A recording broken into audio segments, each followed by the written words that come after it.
बिस्मिल्लाहिर्रहमानिर्रहीम। अस्सलाम वालेकुम। आज 23 नवंबर है और दिन है हफ्ते का।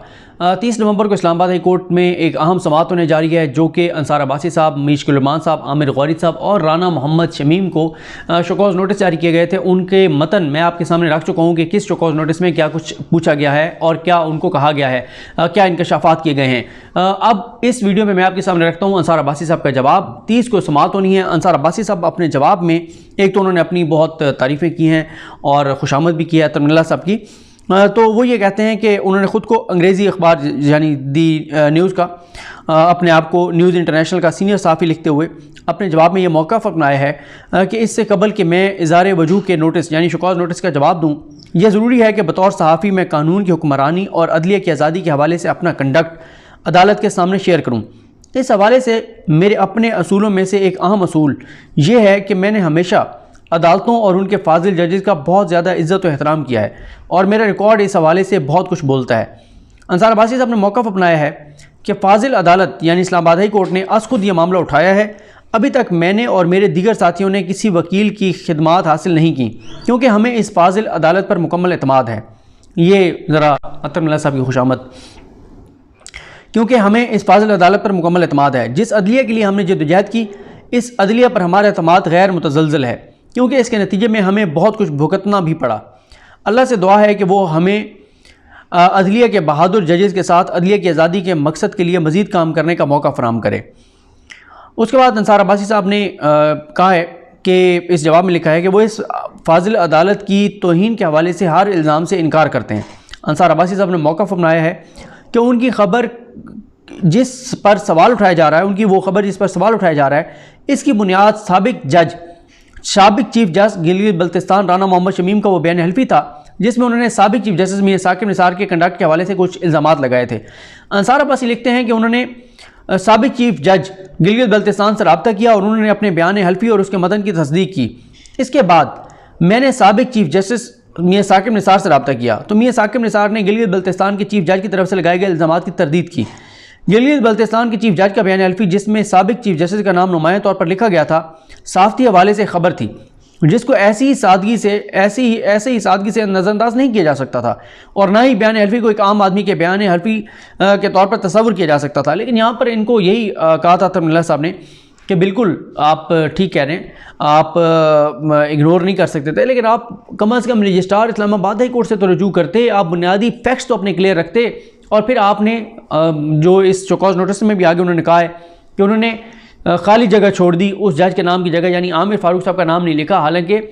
तरमिल्ला साहब ने कहा कि आपने उनका नाम ना लिख के तमाम जजेस को मशकूक कर दिया। ना आपको बुनियादी फैक्ट्स का पता था, ना आपको चीज़ों का पता था। एक बयान हल्फी आपको शरीफ ख़ानदान ने दिया, पता नहीं आप अंसार अब्बासी साहब को दिया है, मीशकुल रहमान साहब को दिया है। और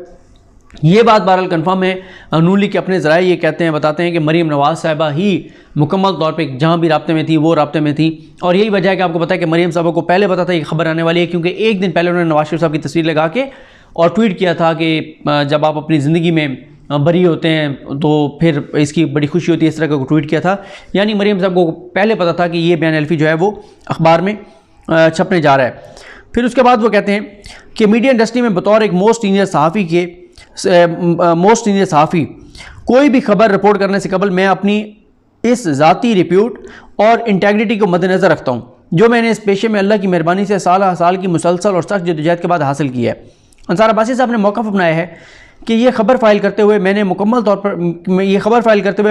पर मुतमईन था कि मैंने दोनों शख्सियात जिनके नाम बयान हल्फी में थे यानी साबिक चीफ जज और साबिक चीफ जस्टिस से रब्ता करके अपनी पेशा वराना ज़िम्मेदारियाँ पूरी की हैं।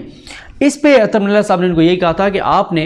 ये कहा है कि साकिब निसार साहब ने रजिस्ट्रार सुप्रीम कोर्ट से रब्ता किया, आपने सुप्रीम कोर्ट के रजिस्ट्रार से रब्ता नहीं किया। फिर एक जज से उन्होंने बात की इस्लामाबाद हाई कोर्ट के, उस जज का आपने ज़ाहिर है मौक़िफ़ नहीं लिया। और चलें ठीक है, जज का तो ये होता है कि आप जज से रब्ता नहीं कर सकते, लेकिन रजिस्ट्रार इस्लामाबाद हाई कोर्ट से तो रब्ता कर लेते, क्योंकि फिर असल में जहाँ से ये सारी स्टोरी झूठी साबित हुई अंसार अब्बासी साहब की, वो यहाँ से हुई कि जो आमिर फारूक साहब थे वो सीनियरिटी में चौथे नंबर पे थे, वो कायम मकाम चीफ जस्टिस नहीं थे, बेंच बनाने का उनके पास इख्तियार नहीं था, वो छुट्टी पर थे, वो पाकिस्तान से बाहर थे, वो उस बेंच का हिस्सा नहीं थे जो मरीम का केस सुनने वाला था। तो ये तमाम चीज़ें जो बुनियादी फैक्ट्स उनके गलत थे, झूठ साबित हुए, तो फिर जब इनसे पूछा गया, तरमुल्लाह साहब ने पूछा कि बताएं अंसार अब्बासी साहब, ये एक फैसला कब हुआ, तारीख नहीं पता, कब इन्होंने इस्लामाबाद हाई कोर्ट से रुजू किया, तारीख नहीं पता, बेंच क्या बना नहीं पता, वकील कौन थे नहीं पता, वकीलों ने क्या इस्तदा की नहीं पता, फैसला आने के बाद वकीलों ने, शरीफ खानदान के वकीलों ने एतराज़ किया नहीं किया नहीं पता। तो जब ये सारी चीज़ें ही नहीं पता थी और आप रजिस्ट्रार से रब्ता नहीं कर रहे, आप इस्लामाबाद हाई कोर्ट के को कवर करने वाले किसी रिपोर्टर से नहीं पूछ रहे और आपको अदालती प्रोसेस और प्रोसीजर का नहीं पता, तो ये सारी चीज़ें साबित हो गई, खुद चीख चीख के बता रही हैं कि कैसे शरीफ खानदान ने आपको एक बयान हल्फी दिया और आपने उस बयान हल्फी को छाप दिया। उसके बाद वो कहते हैं कि मैं हलफनामे के मदरजात के बारे में परेशान नहीं था क्योंकि ये एक ऐसे शख्स की तरफ से आया था जो आला